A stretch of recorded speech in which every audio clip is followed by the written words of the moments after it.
សូមមកការក្រាបថ្វាយបង្គំអង្គគ្រូគ្រប់អង្គមកការញាតិញោមបងជើញទស្សនាភ្នំវត្តបាយសីបងនេះភ្នំ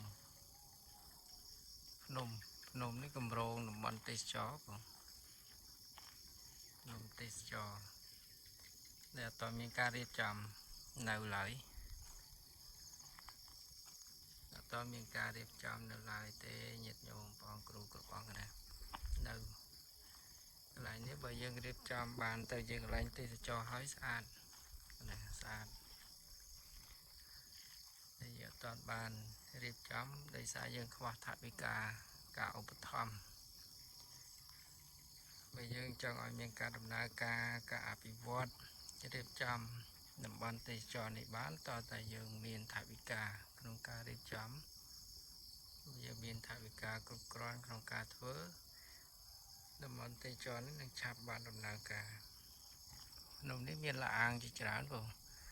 ច្រើនដែលយើងត្រូវរៀបចំឲ្យពុទ្ធបរិស័ទឲ្យផ្នែកខាងទេសចរភ្ញៀវដែលអញ្ជើញមកលេងហើយជាងភ្នំនេះបើមានថវិការៀបធ្វើជាព្រះឆ្លាក់ដូចនៅវត្តភ្នំសំពៅស្អាតឆ្លាក់ធ្វើព្រះផុសចេញពីជាងភ្នំដូចនៅវត្តភ្នំសំពៅបងស្អាតជាងភ្នំនេះហើយនេះផ្លូវចូលបងនេះផ្លូវចូលនេះផ្លូវចូលនៅនេះផ្លូវចូលមកក្នុងវត្តបងឃើញណានេះផ្លូវចូលនេះមានដងសូឡាទេតែអត់មានសូឡាទេដោយសារវាបាក់ខូចយូរហើយវាខូចញាតិញោមពុទ្ធបរិស័ទឃើញហើយជ្រះថ្លាអាចចូលរួមជួយសូឡាបងសូឡាយើងយកមកដាក់រៀបតាមបកគោនេះវិញនេះបងនេះឃើញបាក់ដោយសារតែសូឡាមុនដាក់ទៅវាជាប់ដល់ពេលខ្យល់វាយមកបាក់ហើយយើងរៀបសូឡាថ្មីក្រោយអាចថាអីហើយនេះចាំងភ្នំបងនេះបើមានការឧបត្ថម្ភពីញាតិញោមពុទ្ធបរិស័ទបង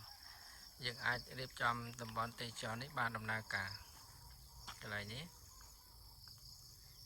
ហើយចាំងភ្នំនេះបើមានថវិកាដល់ធ្វើព្រះផុសដោយនៅវត្តភ្នំសំពៅគឺស្អាតតំបន់ទេសចរនេះធ្វើព្រះផុសនឹងចាំងតែចំណាយពេលយូរហើយក៏ចំណាយថវិកាច្រើនដែរព្រោះកន្លែងនេះគឺជាតំបន់ទេសចរលាក់ខ្លួនមួយនៅក្នុងព្រៃភ្នំហើយនេះផ្លូវចូលទៅកុដិហើយនឹងសាលាឆាន់នេះថតបង្ហាញឲ្យញាតិញោមបានឃើញបានទស្សនា